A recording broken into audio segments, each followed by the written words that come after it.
Formula ఈ car race కి సంబంధించి కేటీఆర్ పై కేసు నమోదవటం తెలంగాణ రాజకీయాల్లో మంటలు పుట్టిస్తోంది. ఈ అంశంపై పాలక ప్రతిపక్షాలు ఎవరి వాదన వారిది అన్నట్టుగా పరస్పరం విమర్శలు గుప్పించుకుంటున్నాయి. నిజంగా ఈ ప్రభుత్వానికి చిత్తశుద్ధి ఉంటే, ఈ ప్రభుత్వానికి ఏమైనా ప్రజలకు వాస్తవాలు తెలవాలన్న విషయంలో వారికి ఏమైనా నిజంగానే ధైర్యం ఉంటే దయచేసి ఈ రేసులో ఏదో కుంభకోణం జరిగిందన్నారు కదా, దాని మీద చర్చ పెట్టండి, మొత్తం సమాధానం చెప్పడానికి నేను సిద్ధంగా ఉన్నానని చెప్పి. ఈ ప్రభుత్వం ఏం చేస్తుంది?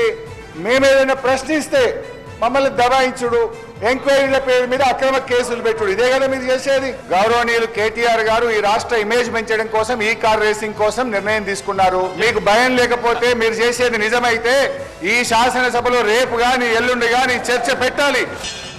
ప్రజాస్వామ్యంలో ప్రజలు ప్రతిదీ గమనిస్తుంటారు.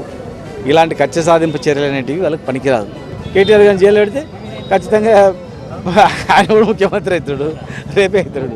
జైల్లో పెడితే ప్రజలందరూ అంటారు, సార్ పోయి వచ్చిన మళ్ళీ రోజులకి మళ్ళీ మీకు ముహూర్తం వచ్చినట్లే సార్ అని చెప్తారు. అట్లా కేటీఆర్ ఆల్రెడీ ఓపెన్గా చెప్పిండు, నేను ఏదైనా తప్పు చేస్తే శిక్షకు నేను రెడీగా ఉన్నా, దీంట్లో తప్పు జరగలేదు, ఉద్దేశపూర్వకం కాదు, ఇది మంచి ఆలోచనతో ప్రభుత్వ పరంగా అడ్వాన్స్ వాళ్ళకి చేయడానికి తర్వాత క్యాన్సిల్ అయింది. మరి ఈ రకంగా ఉద్దేశపూర్వకంగా మరి ప్రతిపక్ష పార్టీల మీద కేసులు నమోదు చేసుకుంటూ పొద్దున్న లేసి అదే పని మీద ఉంటే రాష్ట్ర అభివృద్ధి కుంటుపడుతుంది. ఇది సరైన వాతావరణం కాదు, పద్ధతి కూడా కాదు. కాబట్టి కేటీఆర్ ఇష్టానుసారంగా ప్రజల నిధులను ప్రభుత్వం రూపంలో దుర్వినియోగం చేయడం అన్నది వాస్తవం. క్యాబినెట్ అప్రూవల్ లేకుండానే నేరుగా నిధుల వినియోగం జరిగిందనేది అభియోగం ఉంది. ఊరికే బట్టగాల్సి మీదేసుడే, ఆధారాలు లేకుండా అరెస్ట్ చేసుడే అనేది కాంగ్రెస్ ప్రభుత్వం చేయదు.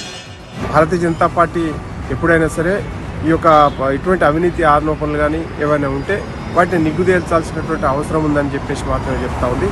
అంతేగాని ఖచ్చితంగా వాళ్ళపైన కక్ష సాధింపు చర్యలు తీసుకోవడాన్ని భారతీయ జనతా పార్టీ వ్యతిరేకిస్తూ ఉంది.